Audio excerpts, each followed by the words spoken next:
works. Okay, 5-year-old threatens to hit or slap when doesn't get his way or is told no. What is the consequence needed most helpful for the aggressive stuff? Well, I don't listen to threats. So just follow through with the consequence. Now, if he hits, then I would address that also. But don't listen to threats. Don't listen to threats. I'll hit you. That's sort of, I'll tell you something. He's 5. I wouldn't call that red zone, but you're bordering on it. If they start to threaten you with physicality, that's bordering on sort of red zone stuff because of his age. So yeah, when he's 7, if he's still doing that, I'd be concerned. But right now you can still change that. Now, I'm going to hit you or slap you and just go, whatever. And then, yeah, deal with it if he does.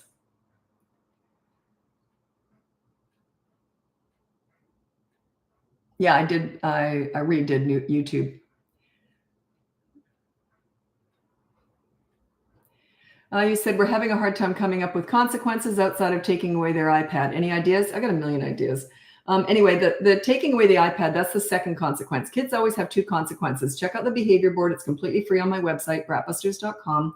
And there's 2 consequences for the kids. So if they break a rule, the first consequence is a positive action. It's like do a chore within 15 minutes of being asked to do so, something like that. And then if they won't do that within that 15 minutes, if they do it in 16 minutes, it wasn't done. Has to be done 15 minutes. That's the rule. And the chore should only take about 2 minutes. Okay, you got to give them 15 minutes because you want them to be able to procrastinate. Just trust me, it's just part of the process. Even if it's a 2-minute chore, I wouldn't give them 4 minutes because I want to give them plenty of time to argue, yell, procrastinate. That's part of this lesson. Anyway, and if they won't do that, then you do the negative deprivation. So if they didn't do the first consequence, you resort to the negative deprivation, which is the second consequence. It's usually no iPad or whatever, no screens for 24 hours. A lot of parents don't use screens, so we have to come up with other stuff. It could be take a favorite toy away, or it could be if they hit their little brother, the little brother gets to play with their favorite toy. That can be the first consequence. But so they won't always go along with that. So then you have to say, well, then they get it for 24 hours. If you won't just hand it over nicely for an hour, then they're going to get it for 24 hours, stuff like that. Or you can invent leverage. The reason why I don't like talking about inventing leverage is a lot of parents want to start there, but you don't. It's sort of a next level stuff. So if you don't have any iPad or anything to take away, and if it's not working, then you say, I'll tell you what, you did this today and then you didn't do the first consequence. So we were going to surprise you and treat you to donuts tonight. We were going to go out for donuts. But instead, Dad's going to take the other kids out and you're going to stay home with me. So you miss out on, you were never going to go out for donuts anyway, but you just invented that. You invented something to take away. Okay. Or it could be, we're going to go out for donuts, but you're just going to get a little donut hole and the other kids are going to get a big donut. So you don't have to take the whole thing away. You can just minimize it. But yeah, that's called inventing leverage. I don't like doing it, but if sometimes that's all we've got. Remember this too, is I get this all the time. What if they say to me, if I'm good tomorrow, do I get a donut? Say, no, it was just a surprise. It's a treat. You don't owe them that donut. They just completely missed out on it. Okay. You do not owe them that. That's that rewarding for good behavior. Never reward for good behavior. It's ridiculous. I don't reward for what's normal. Do you imagine if your spouse said to you, you were good today, I'm going to get you a dessert. You see, it's patronizing and it's insulting. A reward chart is like saying you're normally rotten. If you should happen to be good, you'll get a reward. You see, I don't reward for normal. I consider good behavior normal and I treat it like that. Okie dokie.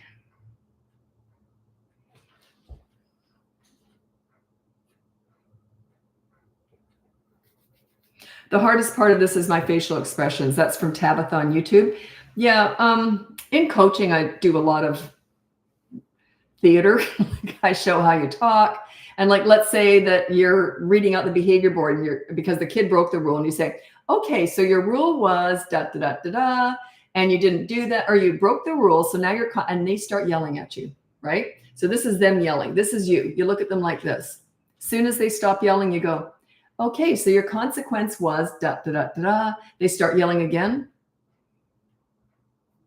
Okay, so your consequence is going to be this and that, and it starts now. They take off. I don't care if they take off. I don't care if they do the consequence. It doesn't matter to me. You just follow through with what you're supposed to be doing. When you're going like this and letting them get their words out and they're yelling at you and everything, and you're just like that, they are being rude for interrupting. You do not need to address what they're saying at all, at all. because they're being rude. They're interrupting you. You're a leader. You lead. You just keep going. But you can stop talking if they're yelling. If they keep going and they will not shut up at all, then you just keep talking. This may be all they hear. Is just, you see, you just follow through. Follow through. Your job is just to follow through on your leadership. Whether or not they follow, I don't care. They will eventually if you're good at this. But whether or not they follow is not the point here. The point is I'm teaching leadership. I teach parenting. What the kids do is kind of irrelevant initially. You just got to learn how to stay calm and look like nothing bothers you. Yeah, they're screaming, I hate you, you hate me, everybody hates me. Yeah, so anyway, your consequence is, and it throws them off. Why aren't you talking to me? Anyway, so you see how they were rude for interrupting. Why would you address that? You don't need to.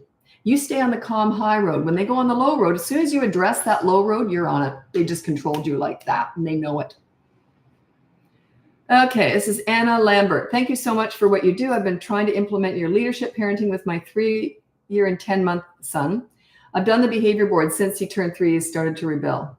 Yeah, that's the fork in the road. 3 years old is the fork in the road. That's why the behavior board starts then. It's when they can stop and think. And that's often, if you've been a good leader up until about 3, they usually get easier because they realize you know what you're doing. You're calm and you play with them a lot. You know, you're fun and you're calm. You're calm when you're disciplining and you're fun when you're playing, right? Crazy. But if you haven't been a leader and if you yell, if you lose it, they go the other way. They go, you don't know what you're doing. I'm going to take over. That's the fork in the road. Okay.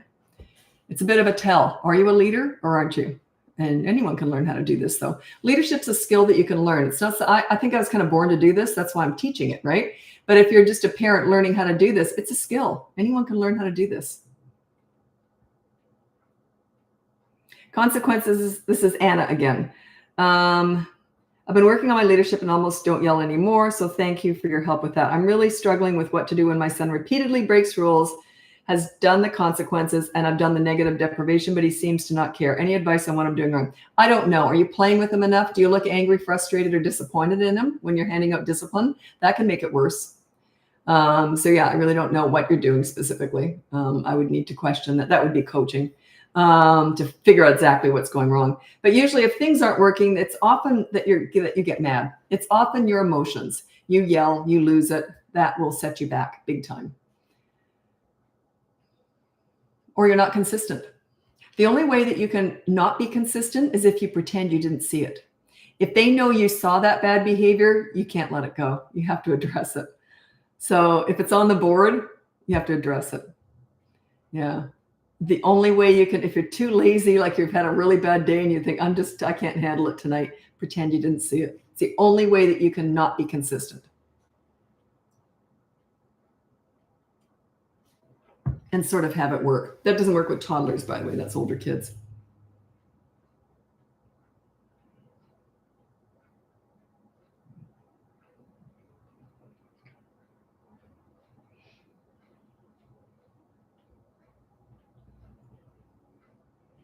Oh, this is a single dad, JD Green, 4-month and 16-month-old girls. So you got 2 little ones.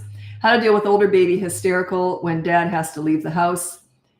Leave them with a sitter. Is separation anxiety legitimate? Absolutely. Should I just ignore her breakdown, or should I console her, or should I just walk out the door and say, bye-bye, daddy will be back? Say, bye-bye, daddy will be back. Make the goodbye no big deal and quick. Make the hello no big deal either. Like, don't go, hello, I missed you, my angel. Just go, hey, dad's back. Do you want to go play a game? And they will learn eventually. It's just a stage. Usually it goes away if they're consistently, if you're consistently leaving them with someone else. It usually takes 3 to 6 weeks before that separation anxiety goes away. But yeah, make the goodbye no big deal. Like, okay, we'll see you later. I always end on that hook. But 16 months is still really little. Okay, so just sort of disappear. It's even better if you can leave without them seeing. They're too little. They're not going to really get that. Yeah, they don't really. It's just time. Like my granddaughter, she's 17 months old. I've been looking after her now just 1 day a week when the mom's at work. Both my son and his wife are at work. And initially the mom was just leaving and not saying anything. So she never knew mom was leaving. And then she started figuring it out, and she did cry once. And I mean, mom's her person, right? So she's going to miss her mom, but she was also getting more used to me, grandma. So it got easier. But yeah, they're going to go through it. It's normal. And it is a thing. And by the way, if some people think that they have separation anxiety because they don't know you're coming back, they usually know you're coming back. They just miss you. Okay. But then they find things to replace you with, like not for forever, but they find other things that they start enjoying. Okay. Like I think my granddaughter enjoys the fact that she's got a lot of control over me because I'm just there to play with her and bond with her all day long. I'm not doing laundry. I'm not cleaning the house. You know what I mean? Like it's just me playing with her all day. She kind of likes that. So yeah, just because you're missing that parent doesn't mean that you can't find other things that you also enjoy. They will learn over time.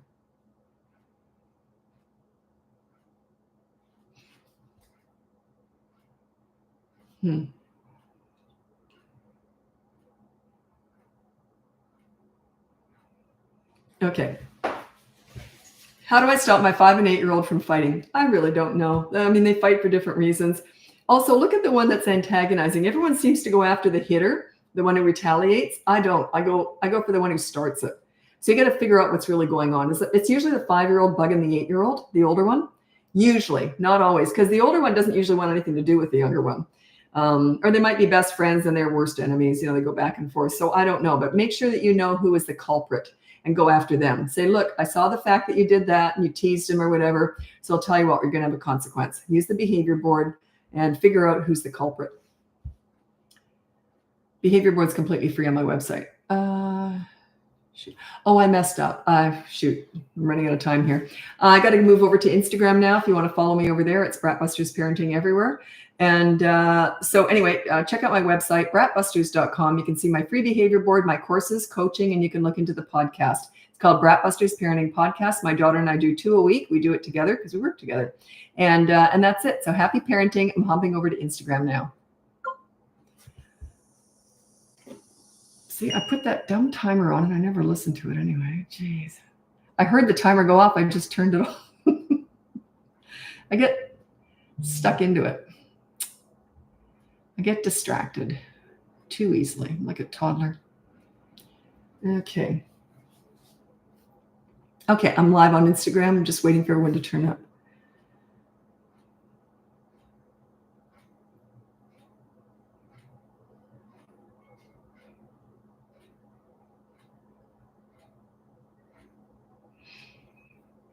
Okay. Hello. Just waiting for everyone to turn up.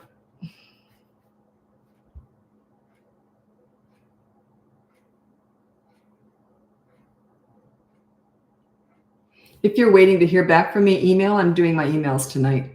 And if you've already hired me and I haven't got back to you yet, I will. You're all in a lineup, in a queue. Hi from Australia. I love that you lived here. Yeah, my son was born in Sydney. I was there for 1 year. Then we moved up to Brisbane. And that's where both my kids were raised, is in Brisbane. Arana Hills, near Ferny Grove, the end of the train line there. So yeah, I absolutely loved it. The only reason I left Australia, I loved it. It was home for like 20 years almost. And the reason I left is my mother in Canada got ill. She was in her 80s, and I wanted to be with my mom in her final years. And if she hadn't gotten ill, probably would never have come back. But she needed me. So yeah, we came back. But I never would have left otherwise. I love Australia. It took me, I was saying to someone earlier, took me about a year we were talking about it on the podcast. We're filming a podcast today. And it took me about a year to figure out the Australian humor. Because I can remember seeing this crazy variety shows with Eric Bana and all that. And I didn't get it. I thought, what? They're just all being so doofusy. And this Kath and Kim I got addicted to. And I just love the humor there. But it took me about a year to figure out the Australian humor. I thought, what? I didn't find it funny at all. And then I thought it was hilarious, of course. Yeah, I loved Australia. And you know what's interesting too, is I was there for almost 20 years. I never had one North American friend in those 20 years. Not one. You'd think I would have met other Canadians or Americans, wouldn't you? No, I met the odd one. We just didn't become friends, But isn't that funny? 20 years. I never searched them out. I completely ensconced into the Australian way. So, Iceland. Hello, Raquel Thorens. Oh, shoot. I'm sure I'm saying it wrong. Okay. Oh, you asked about your 24-year-old granddaughter's. Yeah, no, I don't discuss that old stuff. Pakistan. Hello. I don't think I've got any clients in Pakistan right now, or this year. I don't think I have. Okay. I learn a lot about different religions, different cultures, different countries. I just love coaching because I coach people all over the world. I found it fascinating. Yeehaw, howdy from Texas. A lot of clients from Texas. Ohio. Hello, Ohio. Got clients from Ohio. Okay, so I'm going to scroll ahead to make sure you're still here when I answer your questions. Oh, goodness, no. Would you make a rule on a behavior board regarding a 3-year-old simply not listening? No, that what they're saying by not listening is that you're not a leader. So you can't punish your kids for you not leading effectively. So yeah, you can't put not listening. That's the big picture stuff. That's like saying you be good as the rule. It's impossible. Yeah. It means that you don't have respect. You got to work on yourself and they will listen. They listen to leaders. And I never repeat myself. I only say something once. Yeah. So they will listen to a leader. That's what I'm saying. You got to work on yourself. It's always you. It's not the kids. Everyone wants me to help fix their kids. I don't do that. We don't fix kids here. We fix and teach parents. You lead, they will follow. I teach leadership parenting. Niagara, Ontario. I went there years and years ago. Melbourne. Hello, Natalie. Well, okay, I don't know about this. What would you do with a high IQ 3-year-old boy who refuses all food and has to be forced to eat? No medical issues and home life is very peaceful. I don't know what the high IQ has to do with that, and I can't discuss food because I'm not a doctor or a nutritionist. I'm not qualified. So yeah, and if he's 3 and he can't refuse all food, but then you said he's forced to eat, I don't quite understand that. You know what I did? But I'll tell you what I did with my kids. I'm not a nutritionist, so I'm not qualified to just tell you what to do, but I'll just tell you what I did with my own kids. I'm kind of a health food nut. And more so now than ever, but when my kids were growing up, I was still pretty healthy. And we never had any junk food in the house. So maybe your kid's holding out for junk food, I'm guessing, maybe, could be, I don't know. Anyway, we had no junk food in the house. So my kids knew if they didn't eat the vegetables and all that healthy stuff, there was no food, basically. And I made everything from scratch. And also, I cooked around their taste buds. I don't want to force kids to eat something that they really hate. So like they love cheese sauce. I put it on everything. Like cheese sauce, but that cheese sauce had all sorts of stuff hidden in there. I was very good at hiding healthy stuff. Like if I made bread, there's a lot of healthy stuff in my bread. If I made pizza, I remember the first time my son ever had pizza when he was out in public somewhere. He was about 3, and he said, "Mommy, the pizza was weird. The sauce was red. My sauce was brown because I pureed spinach into it." Yeah. So yeah, I never wanted to force food on kids if I thought they hated it. But my kids didn't have a taste for junk food because they didn't have it. So they were used to eating healthy stuff, which helped. That's up to you, though, whatever you do. What about when your 3-year-old purposely does the opposite? Just keep following along. They just don't respect you. That's all. It's not them, it's you.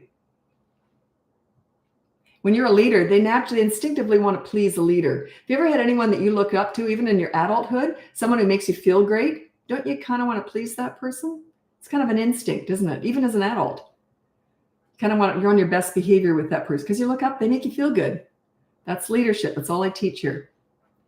New grandma here. Me too. I've just got one. She's 17 months old now.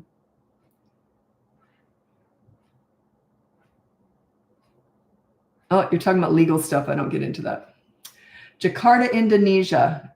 Wow, that's a ways away. Jakarta, Indonesia. How do I get my 2-year-old to stop saying no? You don't. It's irrelevant. Like getting in the car seat now. No, put them in the car seat. Like if it's something that has to be done, just do it anyway. Okay, we're going to get your shoes on. No, put their shoes on. Just follow through.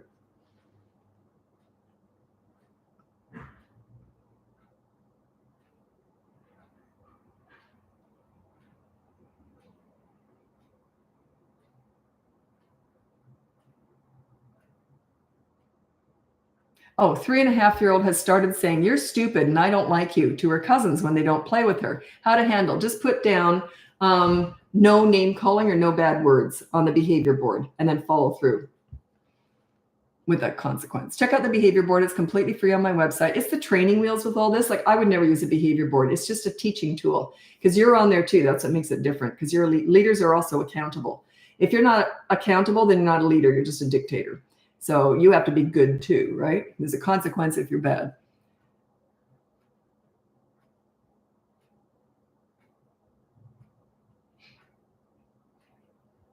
Well, I'm not going to address this because I'm not a nutritionist, but I will say it, and I'll tell you why I'm going to say it. How to manage picky eaters. You have to meet their needs and manage their wants, but they can't have chips for every meal. Right. But so you have a lot of chips in the house? I don't understand that. See what I mean? Like, you still have control over the groceries in your house. So a lot of parents say that their kids won't do this or won't do that. But if there's no junk food in the house, they get used to not having junk food. Like, my kids would never have held out waiting for ice cream after dinner because there wasn't any. So unless I made it from scratch, and even then it was rare. But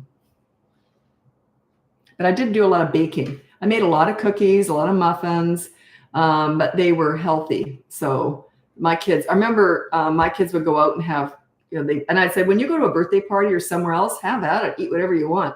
But if they did eat all that junk food, they weren't used to eating it. They'd come home with a stomach ache. They weren't used to eating garbage, right? So yeah, that you kind of have control over their taste buds in a way, because if you don't have junk food around, they'll never acquire a taste for it. Not until they're teenagers, then yes, they will. Yeah, thanks for making me realize I was the one who needed the fix. Leaders do take full responsibility. Even when I was working with kids, I might have only seen them as I was a behavioral mentorist, just all volunteer. And if they acted out under my care, I always thought, what am I missing here? These are someone else's kids. I only saw one, maybe an hour a week, even less sometimes. But if kids act out under my care, I look at myself. What am I missing here? What am I not doing right? That's what a leader does. If you only say something once, then how do you ultimately get them to do the thing you want? My kids would have known. If I would have said, okay, let's get our shoes on, we're going out the door. If they didn't do it, then there would have been a consequence. I would have said, I'll tell you what, we're getting out the door now. But when we get home, I'm going to get you to do such and such. You're going to clean that window or something. So that's how it went.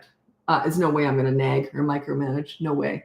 I want kids with self-discipline. So they kind of understood stuff. And I would say, yeah, we're heading out in 5 minutes. And if they weren't ready, then there was a consequence later on when we got home. But there was no anger. None. I remember once my son was about 12 and he was dawdling. And it was a school morning. And I didn't say a word. I just let him go. And he might have been 10, actually. I often say he was 12. He might have been 10. I can't remember. Anyway, and he's just dawdling, not getting ready for school. And he was usually really good. Actually, I think he was drawing. He loved to draw when he was young. So he was drawing, and I never said a word. So anyway, I said, okay, we're heading out the door. And all I heard was, oh, no. So my daughter and I are slowly walking out the door. She knew what was going on, too, and we were laughing. And so we get out the door. Just as I'm about to close the door behind me, he comes racing out. He's got his uniform on a hanger in one hand, his bag in his teeth, and he's got his shoes in the other hand. So he comes racing out. And then he gets in the car, and we're cracking up. And so he gets in the car, and then and then he has to get out of his pajamas and get in his uniform. And I said, if I see that seatbelt loosen while I'm driving, you're in trouble, mister. So it was only like a 5-minute drive to get to school. And he got dressed. He got out of his pajamas into his school uniform. That seatbelt didn't even loosen. I don't even know how he did it. We were laughing. Even he was laughing all the way to school. So yeah, I follow through. That's why I only say something once. I just make it happen. But I'm careful what I say. So I don't say something unless I'm prepared to follow it through. That was really good, though. But he didn't do it again.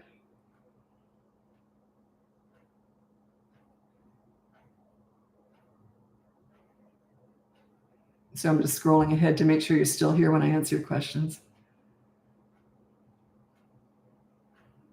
Okay, advice for me to stop losing my cool. I can only hold back on my patients for so long. That is your challenge. That's sort of like, I can give you a workout routine and a diet routine too, but your challenge is to get to the gym and not eat the chocolate cake in the fridge. That's your part of the bargain, is you're going to have to learn how to manage your own emotions. I can't help you with that. But I mean, most of my clients are struggling with this. So I say, well, when you start seeing results, it gets easier.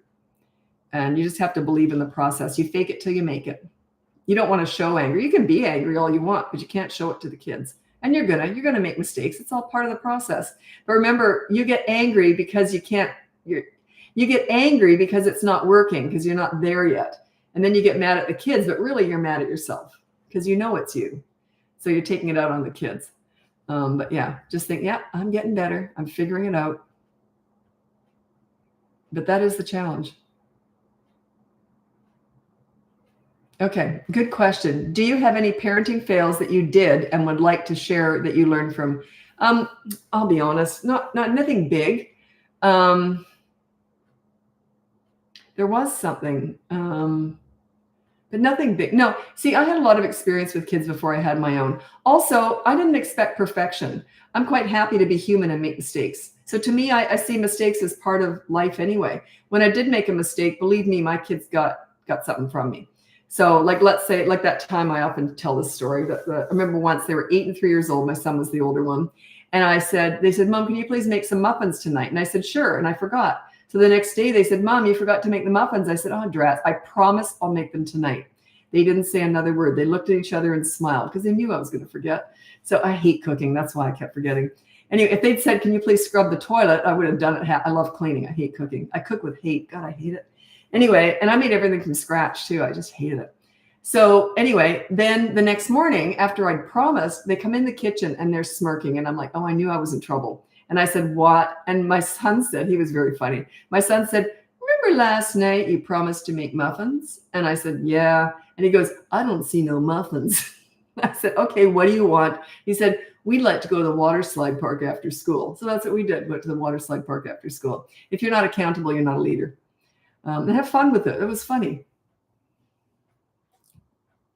They also, she whispered something in his ear and she's beside him like this. He did all the negotiating and she's all happy. And she whispered something to him and he goes, oh yeah. And he said, when we go to the water slide park, he says, we get to go first. Because the time that we'd gone before, I told them they have to stand behind the red line. That's the rule. I was lying. And I pushed in front of them and I said, suckers. And I raced down first. Oh God, I'm such a fun mom. Okay. But yeah. And then the next time we went, they got to go first. So much for that.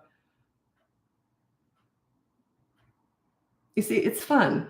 That's why I love parenting. It was fun. They had a voice. My kids, believe me, they had a voice. I was the one always in trouble. They weren't. It was me. It was always something like that where I forgot. I said I'll do something and I'd forgotten. Yeah, if you're not accountable, you're not a leader.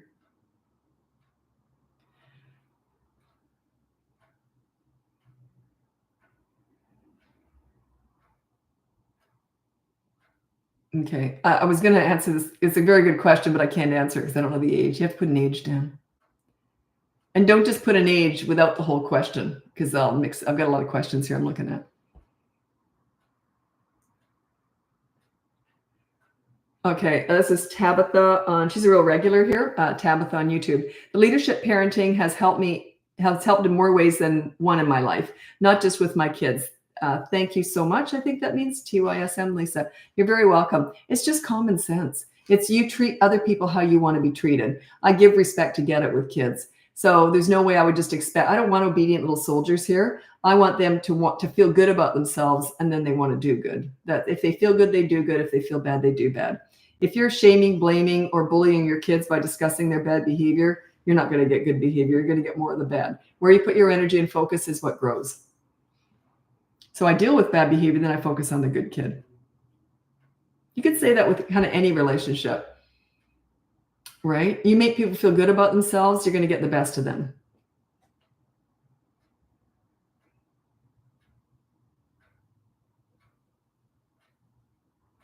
When someone feels bad about themselves, just think about yourself for a second here. If you did something and you were punished for it, like let's say you got a speeding ticket, okay? And then you get it, and then that's it. That's all over. What if the cop stood there and started berating you over it? You know you shouldn't have done that. You should know better than that. Are you just a really bad driver? And blah, blah, blah, blah, blah. Wouldn't you kind of want to tell them where to go? Like, does that bring out the best in you or the worst in you? Like, you never want to make people feel bad because, well, why? Why would you want to do that? But you do want to make your kids accountable. So can you put bossiness on the behavior board? No, it's in the attitude department. No, you can't. Can't put attitude. You can't put anything that they say on there except if they swear or they name call. Oops, I got to get going. I got to move over to TikTok now, and I'm on YouTube the whole time. That's where all my lives and all my podcasts are also saved on YouTube. Anyway, check out my website, BratBusters.com. You can see my free behavior board. Are my courses. I have one on toddlers and one on 3 to 12-year-olds. You can look into coaching and you can listen to our podcast. It's called BratBusters Parenting Podcast. We do 2 a week. My daughter and I Was I Southern? My daughter and I. Anyway, thanks so much for joining me. I'm hopping over to TikTok now. Happy parenting.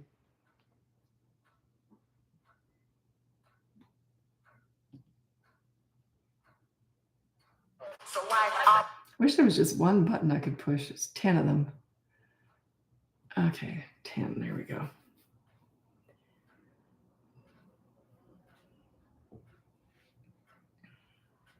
Okay, TikTok's a little bit slower, people to turn up. Plus, I like to take a bit of a voice break here. It's because I talk. It's a lot of talking. And even in coaching, it's a little bit more back and forth.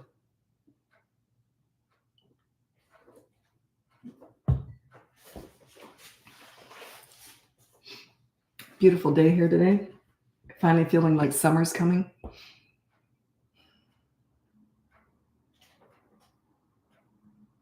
How do you handle children speaking disrespectfully? It's just a tell. It doesn't mean you haven't earned their respect. You got to earn it. You got to work for that. You got to command it. You don't demand it. You got to command it. So it just says to me that you don't respect them and you haven't earned their respect yet. You're not a leader yet. That's all. It's a tell. Now I don't understand how this all works, but this struck me as funny. Someone became the number 12 fan in the fan club. Number 12. So I have 12 fans in my fan club. I didn't know there was such a thing. Isn't that cute? Okay. Oh, and I don't let anyone in on my lives. I only did it once a couple of years ago, and I didn't know what I was doing. It's when I first started doing lives. And so I think it was my first live I ever did. It was here on TikTok. So someone said, can they come in? And I went, sure, except, well, I didn't know what I was doing. And I let them in. And I have a pretty big audience on here. And they just were trying to sell stuff to my audience. I freaked out. I'm trying to get rid of them. I didn't know how to get rid of them. It was frustrating. So yeah, I've never let anyone in. Never, never, never. I learned my lesson. Nothing's wrong with my toddler, 2.5, growling when she's mad, right? I would assume so. They're going to growl. They're going to... I wouldn't worry about that. This has done wonders for my relationship with my 3-year-old. Excellent. You doing the work. Good for you. Why can I not read these comments? Because my white shirt, I realized, just a sec. I can't, the words are all white. Oh, there we go. Now I can see. Okay. Because it was white against white. Okay, this is interesting. 3-year-old, very disrespectful at school, but perfect at home. Punishment's not working to carry on. Okay, so they're bad at school, good at home. It's usually the other way around. But if that's the case, this is usually what I say it is. So I just got to put this on so I can see the letters, the words. Usually I say it's like this. At home, they're getting their own way. No one's grabbing their toys. There's not as much expected of them. They're not expected to share anything. So at home, maybe it's because they're getting their own way at home. So make sure that you're not overindulging them and spoiling them at home, and they're less likely to act out at school. If that is the cause, which I'm assuming it would be. That's usually the cause if they're bad at school, good at home.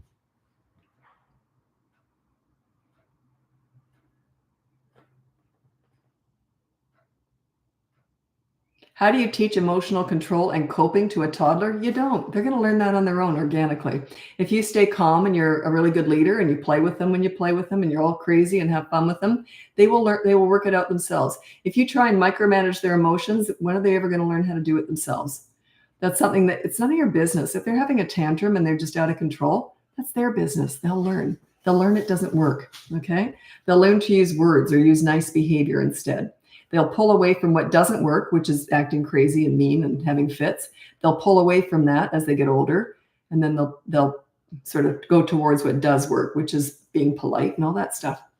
You can't manage a toddler's emotions. They'll figure it out. I feel like you have a doppelganger and I can't put my finger on it. Who would you get? Oh, I get told I look like someone, and I don't want to insult that person, but I've heard it a couple times now. I think it was someone from The Office or something. I don't know, because I've never seen that show. But I've been told a couple times. Yeah, I'm adopted, so I could have a twin out there for all I know. Okay, of the troubled teens you've worked with, what do they usually say they wish they had growing up? Oh, they wish their parents had been tougher on them growing up. Every single one of them has said it in different words. One even said to me, my parents didn't love me enough to make me a good person. Ooh. And when they say, and they identify that they weren't parented strongly enough or lovingly enough. And when they say, I wish my parents had been tougher on me growing up, they don't want discipline now, but they identify that they are in trouble now because of that. Discipline is love, if done well, with no yelling and all that, and if it's fair.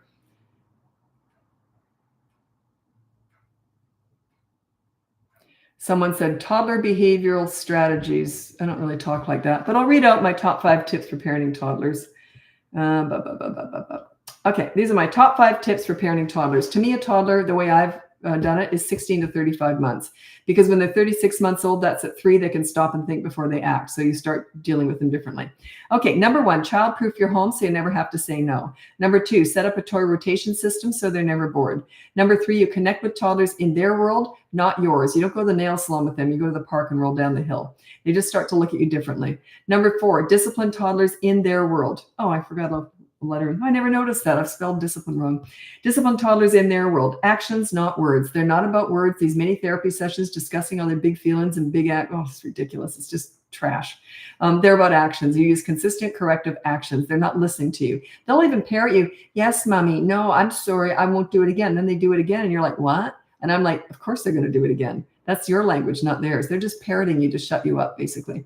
And number 5, stop trying to figure them out. Toddlers are not figure-outable. They're brand new, fresh human beings. They have one marble and some tumbleweed floating around in there. Imagine if you've only been in the world for 2 years. In the first year, you were a potato laying on a mattress. Like, they're just forming. They're in the discovery phase. They're going to discover all sorts of great stuff and not so great stuff. How hard is it for you to see parents making mistakes when you're in public? Not at all. I'm not in the clock. It doesn't bother. I just pray to God they don't recognize me and ask my advice. That's my private time, right? Sometimes I do get recognized a lot. And sometimes people will say, oh, be good, Johnny. This is the parenting coach. And I'm like, I'm not in the clock. You can do whatever you want. So yeah, it doesn't bother me at all. Do you treat tantrums the same when they're 4 as opposed to under 3? Yeah, I always ignore tantrums. There's a way of doing it, though. If you just type in Google BratBusters tantrums, I've got tons of videos on how you manage tantrums. It is a way of ignoring it.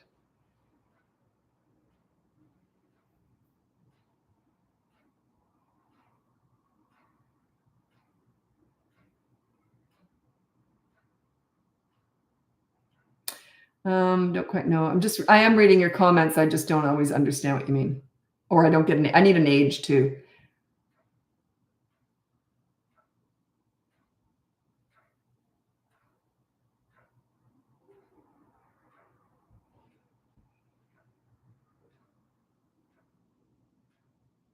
Oh, I'm just going to read this out to tell you why I can't answer it. 4-year-old putting stuff in their mouth and swallowing stuff. That's a medical issue. I can't possibly answer that. I'm not qualified to answer that.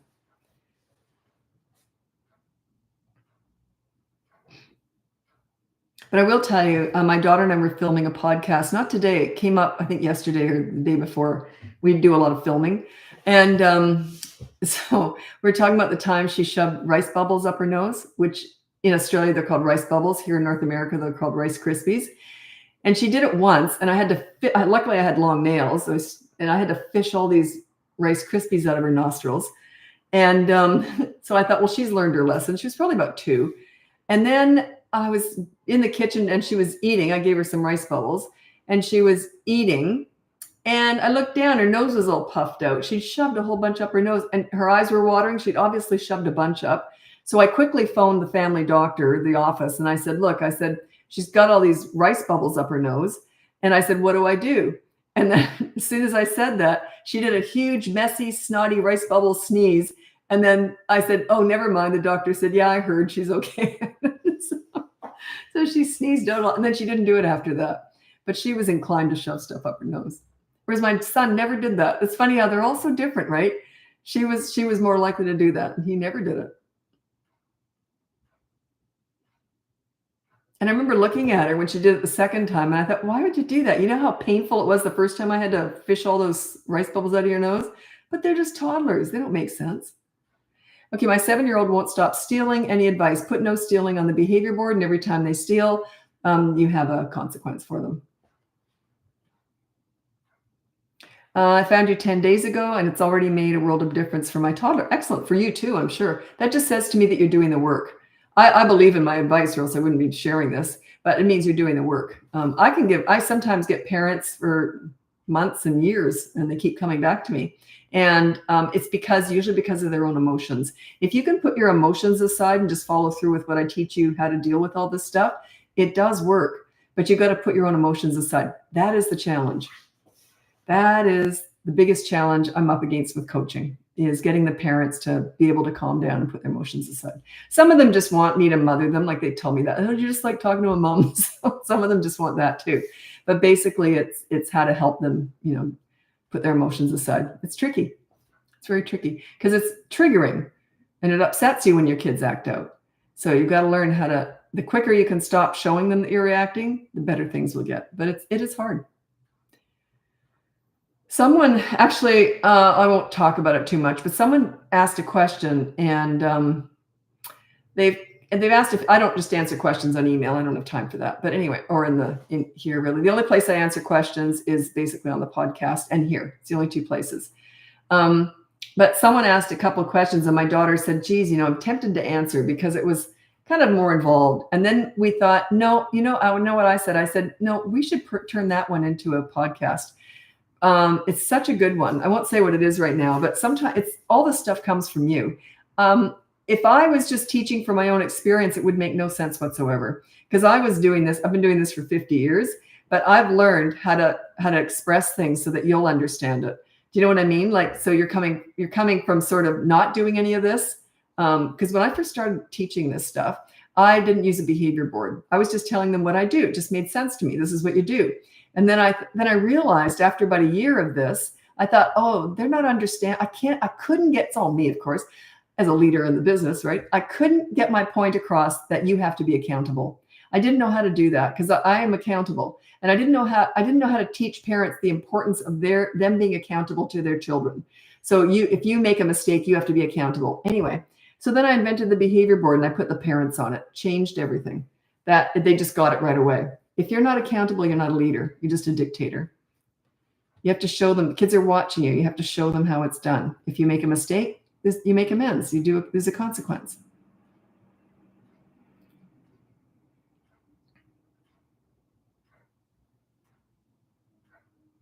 What about sassy toddlers? Just ignore the sassiness. She's going on like she said. What did she say to you? Just that you're annoying her or something. Just go, oh, okay. And then just wash the dishes or whatever. Just let it roll off like a duck's back, water off a duck's back. She's just trying to get a rise out of you. And obviously it works. So she's going to keep doing it if it bothers you. Like if a kid talked to me like that, I go, oh, okay. And I just wash the dishes or something. Like, doesn't bother me at all. Potty training, it's a whole system. You're going to have to look at the course. It's in both courses because some 3-year-olds aren't trained yet. So it's in both of my boot camp courses at BratBusters.com. Any advice for parents that have kids on the spectrum? And we're both, that is coaching only. That's more special needs stuff. So autism is special needs. I only discuss that in coaching because they're all so different. Someone said, what are your thoughts on no drama discipline book? I've never read a book on kids or anything, so I don't know. Yeah, I only teach what I know through my own experience. I don't critique other people's methods. I'm sure because I've been doing this for so long and I know how it works. Why would I read what someone else is teaching? I doubt very much I'd agree with any of it.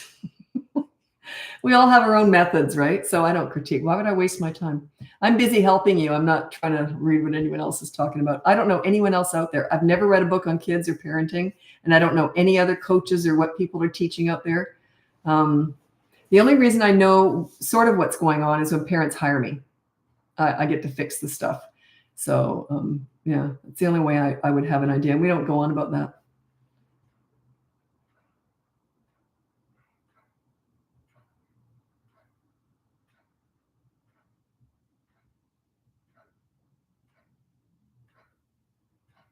I was asked a couple of years ago to do a really big show, a TV show, years and years ago, or a couple of years ago. And it was a panel of parenting experts, basically up on stage arguing.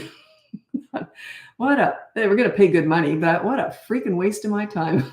Why would I care what anyone else is teaching? It just struck me as so funny. Why would I do that? But I heard later on that there was big people out there doing that. They were arguing with each other. I would find that embarrassing. Like I would be very embarrassed to criticize someone. I would just see that as kind of tacky. But yeah, I thought that was funny. Why would I do that? It was a big show too. But not exposing yourself to new information. If I want to know about kids, I go to the source. I let kids, teenagers, toddlers teach me. That's how I learn. Yeah. I believe very strongly in that. They taught me all this. Can you help with oppositional defiant disorder? It's not really a thing. Doctors have told me it's just something that they made up to make moms feel better. So it's not their fault. I do the exact opposite. You take responsibility. So yeah, it was something that doctors told me they've made up. It's not a medical diagnosis. It just means you got to feist to your kid. So it means you got some work to do. It's not them. It's an excuse to not take control. It's an excuse to blame the kids. So that's why I disagree with that so much. What age to start talking and help child with emotional regulation and how? Set yourself up as a leader and it calms them right down. They'll tell you everything. That's how you do it. You don't discuss emotional regulation. They get it. They can tell you anything. You're right there. You're a good listener. But yeah, I don't discuss that. That's not my language. That's someone else's talking like that. That's not me at all. But when you get a good leader, when you become a good leader, they'll tell you everything right through the teen years. You're a safe place to land. I'm going to read out my top 5 tips for parenting teenagers. There it is. Okay. Number 1, listen to understand and show empathy. You don't listen to gather information to lecture with, or they will shut you out. If they want your advice, they'll ask for it. They already know it anyway. Number 2, negotiate as much as possible with teenagers. It goes something like this. Hey, I want your dirty dishes in the dishwasher from now on. What do you want from me? Right? Reciprocity, mutual respect. Number 3, with teenagers, don't sweat the small stuff.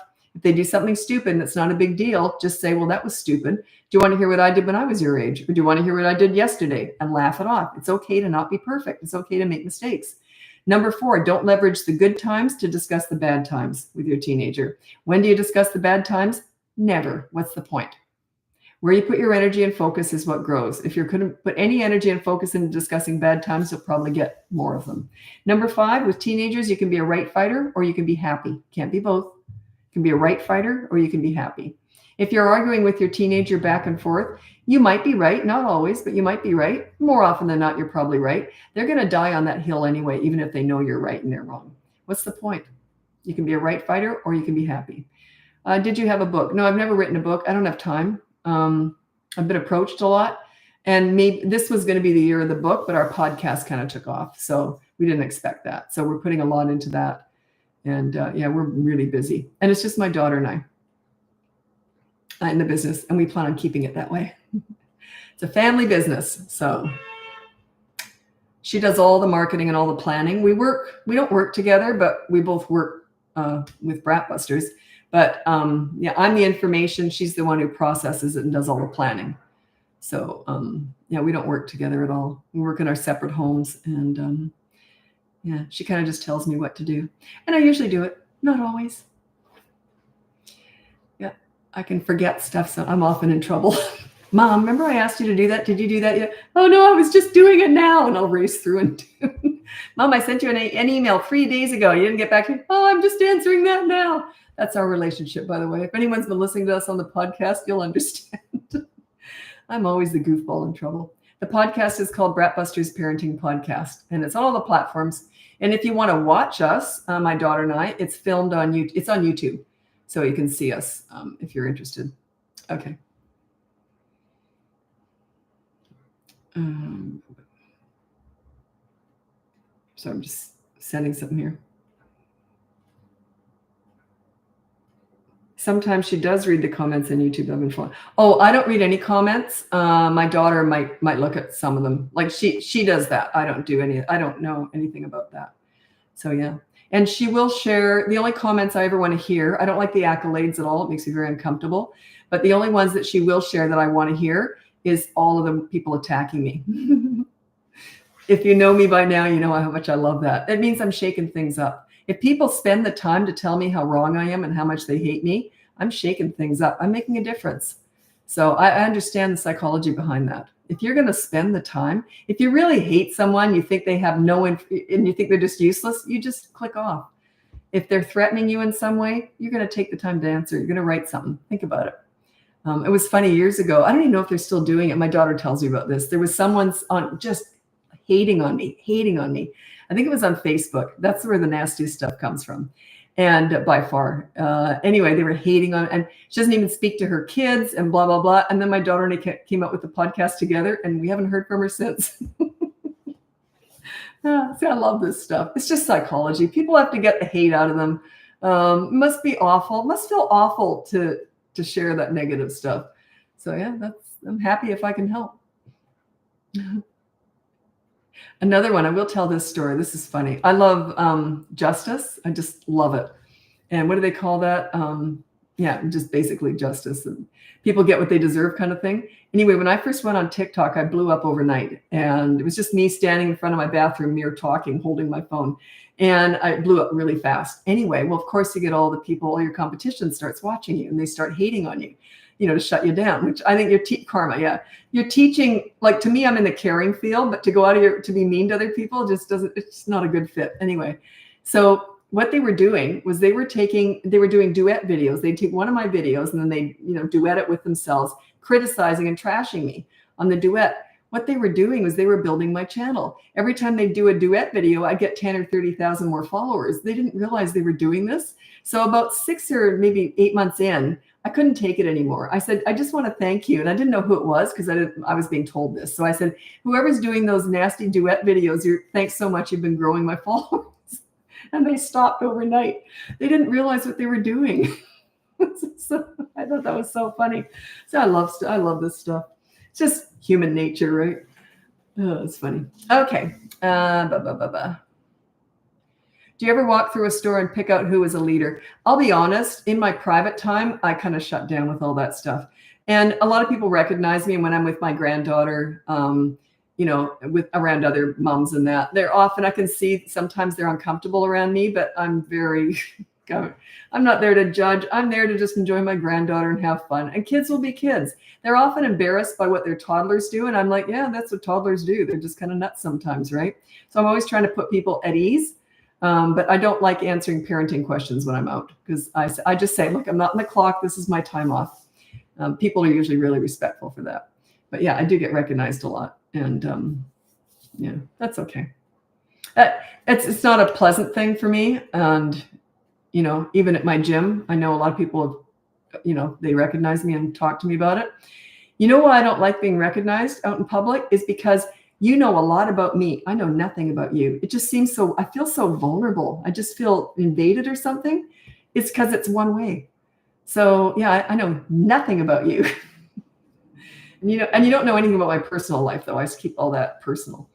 But yeah, it's quite uncomfortable. And this is just me, some little parenting coach. I can't imagine what celebrities go through. Like, wow.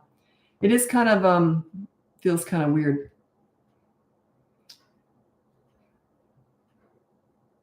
What's my favorite movie? I'm not really a movie person. I don't know. Oh, a movie I've watched probably 1,000 times is, I must admit, I like the Twilight series. I was a Twi mom. I got stuck into it. And it's not my kind of movie at all. I don't know what happened to me. And then Breaking Dawn, they cut it into 2 movies. And oh my God, I was enthralled. I even went to the very part 2, Breaking Dawn. I went to that all by myself at noon because my daughter couldn't go the night before with me, school night or something. And so I had to go on my own because I couldn't wait till she got home from school. So I went at noon. Now, I went there at noon on, I think it was a Friday afternoon. I can't remember. Anyway, and it was me and a bunch of other moms. We were all by ourselves and we're all laughing and crying. So I really got stuck into the Twilight stuff. And I don't even know why. Don't ask me to explain that one. But one movie I've seen thousands of times is Pride and Prejudice. And it was not the series, but the movie. I think it was 2005. with Keira Knightley or something. Anyway, oh my God, I love that movie. The scenery, that I just love that movie. And I like Jaws and all that old Jurassic Park and all that stuff too. Okay. You seem hard to please. Okay.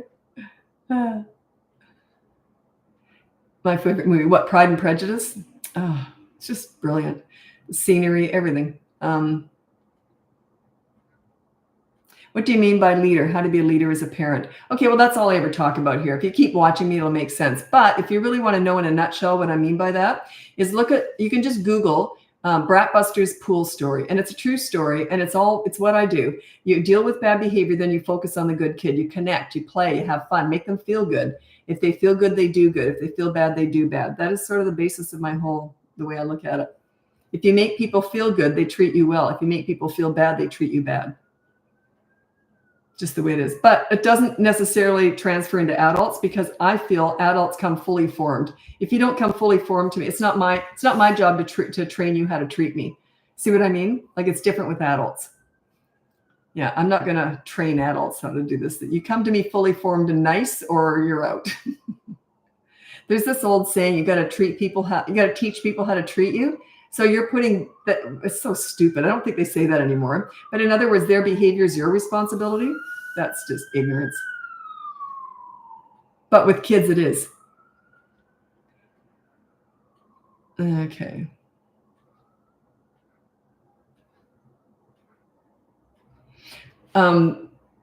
Someone said, "Oh, you seem hard to please." I was talking to someone a while back, and I don't know how they worded it, but they called me a laughter hole or something, and that you make me laugh, I'll follow you anywhere.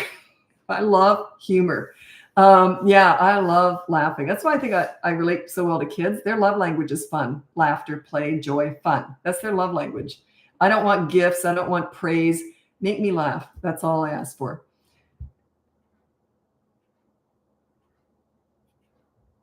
And that's what kids are like too. Praise doesn't do a lot for kids either. They want to feel it. They want to laugh. They want to feel joy.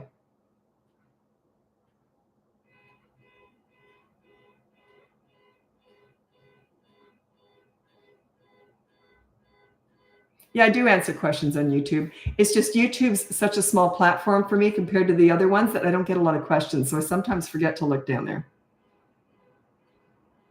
Oh, okay, this is Aaron. My 4-year-old struggles with transitions, like leaving the park or house. I will force him, but can this be addressed on the behavior board? What would the positive action be? No, I don't address that on the behavior board. Not so much. Leaving the park, leaving the house. Sometimes I will, but if he doesn't want to leave the park, just say, okay, we're going now. And then it depends on how he reacts and what he does. If he hits you or kicks or does anything, then I would address that. But the emotional turmoil with the transition, I don't address. But if he does anything naughty while he's transitioning, I would address that. Okay, I got to get going. I've got lots of emails to answer tonight. That's what I'm doing. I've got a busy weekend, but tonight I'm just sitting here answering emails all night. So I got to get going. So anyway, thanks so much for joining me. My name is Lisa. I'm a parenting coach. If you go on my website, it's BratBusters.com. You can see my free behavior board, my courses. I have 2 of them, one for toddlers, one for 3 to 12-year-olds. You can look into coaching or listen to our podcast. My daughter and I do it together. It's called BratBusters Parenting Podcast. Anyway, gotta go. Happy parenting. Bye now.